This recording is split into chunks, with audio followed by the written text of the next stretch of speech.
الحمدللہ رب العالمین والصلاة والسلام علی سید المرسلین اما بعد۔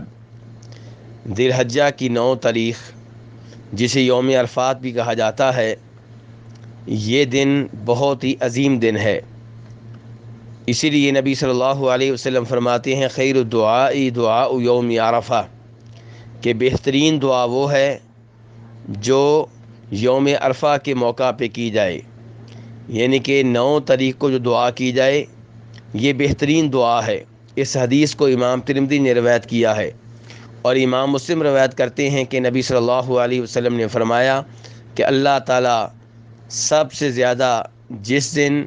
لوگوں کو جہنم کی آگ سے آزاد کرتے ہیں وہ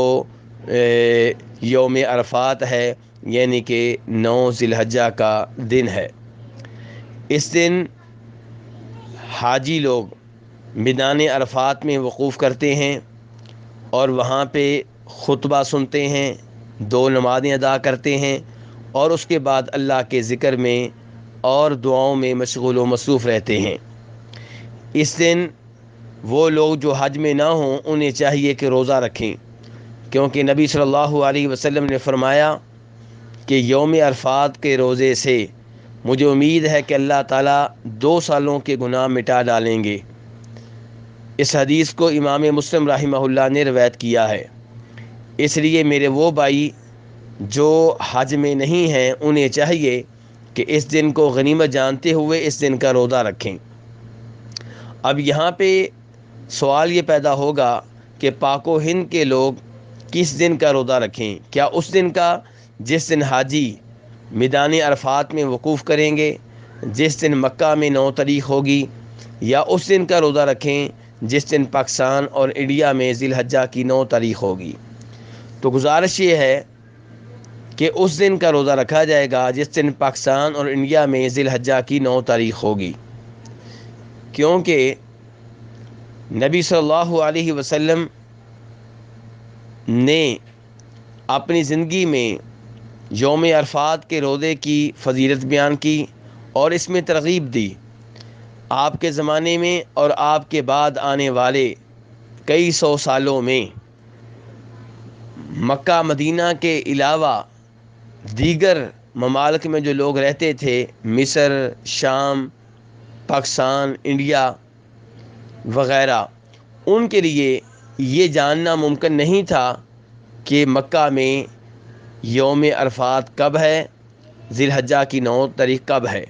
تو وہ لوگ اپنے ملک کی رؤیت کے مطابق جو 9 تاریخ ہوا کرتی تھی اس کا روزہ رکھا کرتے تھے۔ تو جس چیز پہ اتنی صدیوں سے عمل ہوتا چلا آ رہا ہے اسی چیز پہ آج عمل کیا جائے گا۔ اور اگر کوئی آدمی اس بات پہ اصرار کرے کہ روزہ اسی دن کا رکھا جائے گا جس دن حاجی لوگ میدان عرفات میں وقوف کرتے ہیں، کیونکہ اس روزے کا تعلق عرفات کے دن سے ہے، عرفات میں جو 9 تاریخ ہے اس سے ہے، تو گزارش یہ ہے کہ پاکستان انڈیا کے لوگوں کے لیے اس پہ عمل کرنا آج بھی ممکن نہیں ہے، کیونکہ جس وقت فجر کی اذان عرفات میں ہوتی ہے، مکہ مدینہ میں ہوتی ہے، اور مکہ مدینہ کی مساجد میں ہوتی ہے، اس سے کئی گھنٹے پہلے پاکستان انڈیا کے لوگ روزہ رکھ چکے ہوتے ہیں۔ تو اس سے پتہ چلا پاکستان انڈیا کے لوگوں کا روزہ رکھنے کا آغاز اس دن کے مطابق نہیں ہوتا جس دن روزہ مکہ وغیرہ میں ہوتا ہے، کیونکہ جب صبح 5 بجے کے قریب پاکستان انڈیا میں فجر کی اذان ہوگی تب مکہ میں لوگ 3 بجے سوئے ہوئے ہوں گے اور روزے کا آغاز وہاں پہ نہیں ہوگا، اور پاکستان انڈیا کے لوگ اپنے ملک میں جب سورج غروب ہوگا تب روزہ افطار کر لیں گے، جبکہ مکہ میں ابھی 2 گھنٹے باقی ہوں گے۔ تو اس سے پتہ چلا پاکستان انڈیا کے لوگوں کے لیے ممکن نہیں ہے کہ وہ مکہ والوں کے مطابق اس دن کا روزہ رکھیں، وہ